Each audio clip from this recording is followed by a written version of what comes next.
Hello, you're watching The Big Picture on News.Markets. And we've seen the most volatile period in equity markets since 2008, based in part on uncertainty over China and the emerging markets, on action or inaction on interest rates, and a high-value tech sector. So how can investors use all this market volatility to their advantage? Well, Bill Hubbard, Chief Economist at Bullion Capital, joins me now.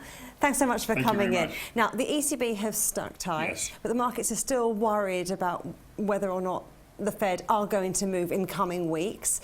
What do you think is going to happen? Well, looking towards the beginning of 2015, I was expecting the Federal Reserve to move in June. This was well before the problems with China. The data didn't seem to indicate so, but during the month of August, we have seen improving U.S. economic numbers. We actually saw most recently the second quarter GDP was revised very strongly up to 3.2%. Also, in the most recent Jackson Hole Symposium, you had Stanley Fischer, vice chairman, basically saying he feels that it's time for the market to start moving. After his comments to CNBC, basically saw the euro drop to 111.55. Also, yes? Sounds like your money's on September. Yes, it is, you know. So what would be the biggest surprise that could happen to the markets now after the rocky summer that we've had? Well, the biggest surprise would be the simple fact is the Fed and or the Bank of England don't move, okay? Again, also doing the Jackson Hole Symposium, you had Mark Carney there basically saying what's happened in China is not going to affect what the Bank of England does. I think they move earliest February of next year, definitely in May. We also had, I can't pronounce his name, from the Reserve Bank of India and also from the Banco de Mexico saying, why wait? We know it's going to happen. Let's get it done now. Hence the reason I think the Federal Reserve, especially when we get the August non-farm payroll numbers, if that is 215, 220,000, there is absolutely no reason. But the key thing here is in the most recent Federal Reserve Beige Book, which was quite hawkish, there was one sentence in there that to me was very important. Several of the Federal Reserve districts are seeing increasing wage pressures, implying that we're seeing a stronger than expected labor market. So investors thinking, well, they won't, oh, actually maybe they might. How should they play it? Well, I think the key thing is that we've already seen the move in euro dollar, okay? Sure. When that was 104.5 to 106. Mm-hmm. Basically, that was the simple fact is market expecting a June rate hike, okay? We didn't get that, okay? So we're still seeing the euro dollar around the 111.50, 113 range.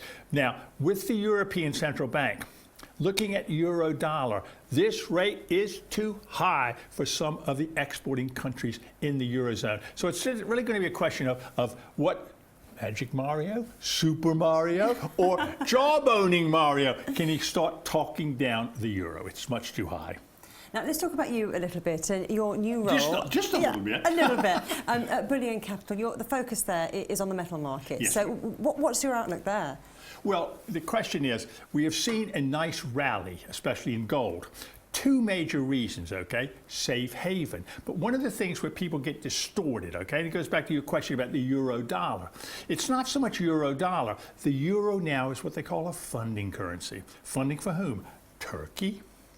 How about Slovakia? How about Poland? How about Hungary? That's their safe haven moving, selling those local currencies and buying the euro, okay? With gold, okay, the simple fact is if we start seeing some inflation, and, you know, not like what I knew, 28, 29%, but the simple fact is that's a positive for gold. But really, one of the things, the reason why we've seen the strong move in gold is not gold in dollar terms, but it's gold in euro terms, and especially in Japanese yen, especially with Japanese yen trading around 120 to the dollar. So that's where some people would get confused. They're seeing an end result, but maybe for not the initial reasons. But this is one of the things where we'll continue to talk about, looking at the other trades that indicate a buy or sell order. But that's what it is. I mean, we saw now, if technically 111.25, that's a very important support level, 111.07. But really it's going to be a situation where